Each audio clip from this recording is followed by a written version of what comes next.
इस वीडियो में बताई गई सारी जानकारी पब्लिक प्लेटफॉर्म पर उपलब्ध है और उन्हीं जानकारियों के आधार पर काम करते हैं जो सार्वजनिक रूप से मौजूद हैं। नमस्कार, आज के मुख्य समाचारों में आपका स्वागत है। मैं कृति हूँ और आज हम आपके लिए लेकर आए हैं देश भर की महत्वपूर्ण खबरें। राष्ट्रीय समाचार। उत्तर प्रदेश कथक नृत्यांगना डॉ.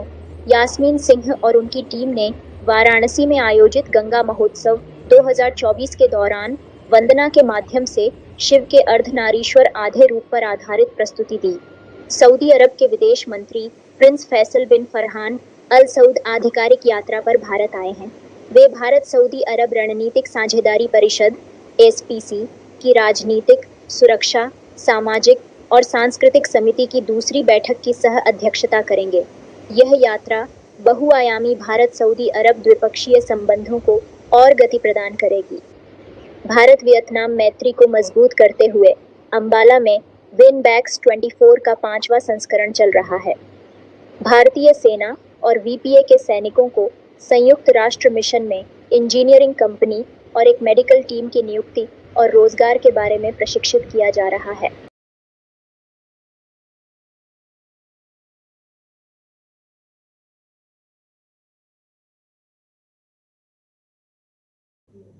प्राथमिक विद्यालय सोनापी में मतदाताओं ने नक्सलियों की धमकी को दरकिनार करते हुए भारी संख्या में मतदान किया। नक्सलियों ने पोस्टर लगाए और रास्ता रोकने की कोशिश की। सुरक्षा बलों ने पोस्टर और बाधाओं को सफलतापूर्वक हटा दिया और सुबह 11 बजे तक झारखंड के पश्चिमी सिंहभूम के जगन्नाथपुर विधानसभा क्षेत्र के सोनापी में मतदान केंद्र संख्या 25 पर 60% मतदान दर्ज किया गया। सरायकेला विधानसभा क्षेत्र से भाजपा प्रत्याशी और पूर्व मुख्यमंत्री चंपई सोरेन कहते हैं, अपनी पसंद के हिसाब से वोट डालना हर किसी का अधिकार है। हमने घुसपैठियों और जमीन हड़पने का मुद्दा उठाया है और मैं इस मुद्दे को उठाता रहूंगा।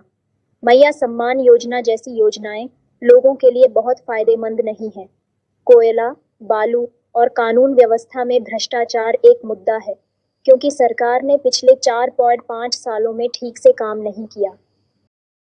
बात को लेके फिर काल से हम संकल्प रहेंगे और इस बात को हम खुल के बोलेंगे। मैया योजना की बात करें, ये स्वादा अधूरा। चलिए, थैंक यू। बहुत दिनों बाद जो अरे कोई रनिंग योजना को बंद करके इसको लाना कहाँ का उचित है। चलिए, एक गरमाया मुद्दा बालू खनन का यहाँ पे है। बालू का मुद्दा जो है, देखिए यहाँ एक सभी मुद्दा यह है क्योंकि उस तरह से सरकार नहीं चला 4.5 साल।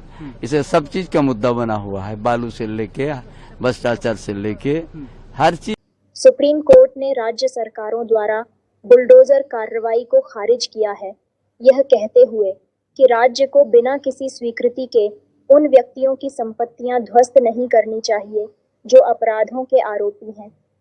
कोर्ट ने यह पुष्टि की कि कानून का शासन व्यक्तियों को ऐसे अकारण कृत्यों से सुरक्षा प्रदान करता है और कार्यपालिका किसी व्यक्ति को दोषी घोषित नहीं कर सकती और उसकी संपत्ति को बिना प्रक्रिया के नष्ट नहीं कर सकती।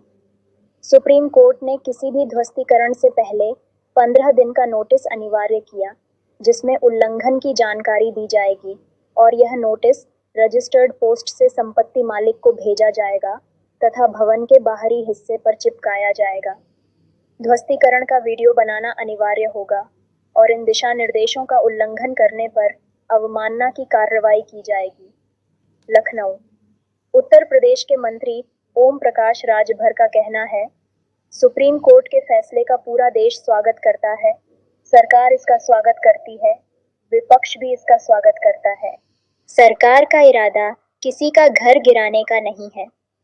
अगर किसी अपराधी ने अवैध संपत्ति अर्जित की है और सरकारी जमीन पर घर बनाया है तो जमीन खाली कराई जाती है।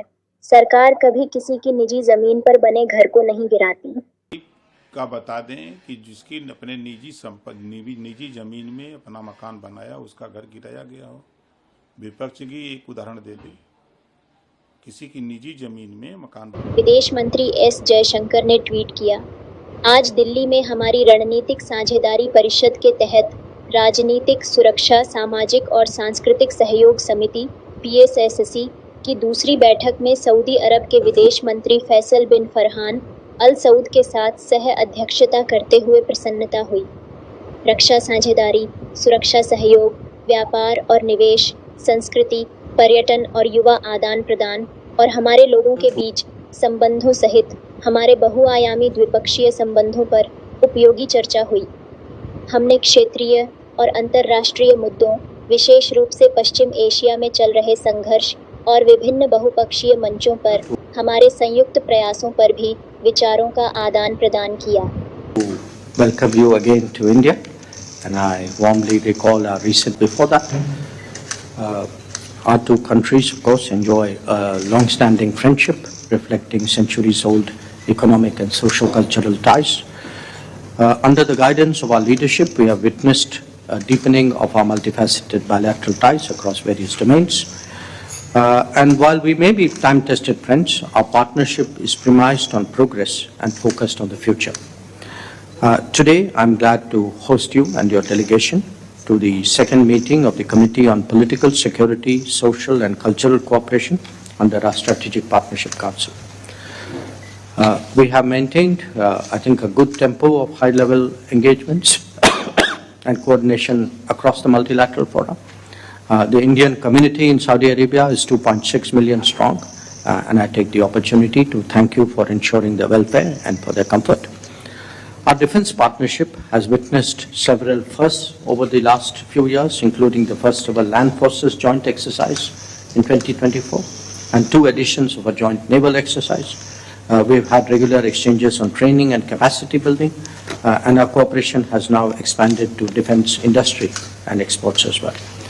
Our security cooperation has also grown steadily. We are collaborating in counter-terrorism, combating extremism, terrorism financing and drug trafficking. Saudi's Vision 2030 and Viksit Bharat 2047 hold complementarities for our industries to build new partnerships. I'm glad to note that our businesses are indeed collaborating intensively. Trade and investments are important pillars of our partnership, and we are strengthening them in new areas, including technology, energy, renewable energy, connectivity, health, and education. We welcome efforts to promote culture, tourism, and youth exchanges, and we see considerable potential in the field of media and entertainment. Your Highness, we would today also have an opportunity to review regional and international situations. Saudi Arabia, we recognize, is a very important factor of stability in the region. The situation in West Asia is a matter of deep concern for us, particularly the conflict in Gaza. India's position in this regard has been principled and consistent. While we condemn acts of terrorism and hostage-taking, we are deeply pained by the continuing death of innocent civilians. Any response must take into account the international humanitarian law, and we support an early ceasefire. India has also consistently stood for a resolution of the Palestine issue through a 2-state solution. We have contributed to the building of Palestinian institutions and capacities. Today, Your Highness, we would have an opportunity to also talk about the G20, the BRICS, the IMEC, and other regional and global issues. It is clear from our discussions we have so far, which we expect to continue, that we have a similar interest in preserving the stability of the region and in driving our economies towards greater prosperity. Our task ahead is clear. I look forward to our continuing partnership, and once again, I welcome you. I look forward to your remarks.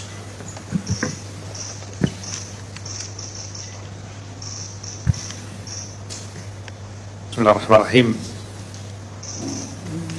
I think you're good. Your Excellency, I would like to begin by extending my gratitude for the warm welcome that I have received along with my delegation, and I'm very pleased to be here in New Delhi to discuss enhancing our strategic relationship and to explore new avenues for collaboration. Relations between the Kingdom and India are built on a long-standing foundation of cooperation and mutual respect. Our shared history, marked by centuries of trade and cultural exchange, has laid a strong foundation for the robust and solid partnership we have today. The inaugural meeting of the Saudi-India Strategic Partnership Council, co-chaired by His Royal Highness Prince Mohammed bin Salman Al Saud, Crown Prince and Prime Minister, and His Excellency Prime Minister Modi, have set the stage for a new era of cooperation across various fields. and we look forward to further enhancing the Council's capabilities and efficiency in achieving our shared objectives. The Ministerial Committee and its subcommittees should draw guidance from our leaders' shared conviction in our partnership's immense value and potential. We recognize the importance of sustained coordinated efforts across all areas of cooperation. On regional and international affairs, we believe our coordination is essential. We will continue to align our positions on issues of shared concern, especially as they pertain to international peace, security, and economic development. We are confident that advancing cooperation serves our mutual interests as well as benefits the region more broadly. And I look forward to exploring the diverse aspects of our cooperation with you, Your Excellency, today. Thank you.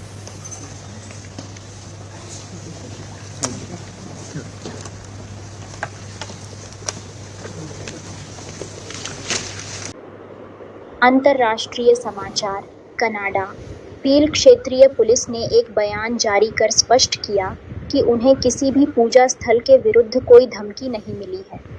Dhaka में अवामी league की rally पर प्रतिबंध लगाने और बांग्लादेश की अंतरिम सरकार के लिए अपने संदेश पर अमेरिकी विदेश विभाग के उप प्रवक्ता वेदांत पटेल ने कहा, इसलिए हम असहमति और विपक्ष की आवाज़ों सहित सभी के लिए अभिव्यक्ति, शांतिपूर्ण सभा और संगठन की स्वतंत्रता का समर्थन करते हैं।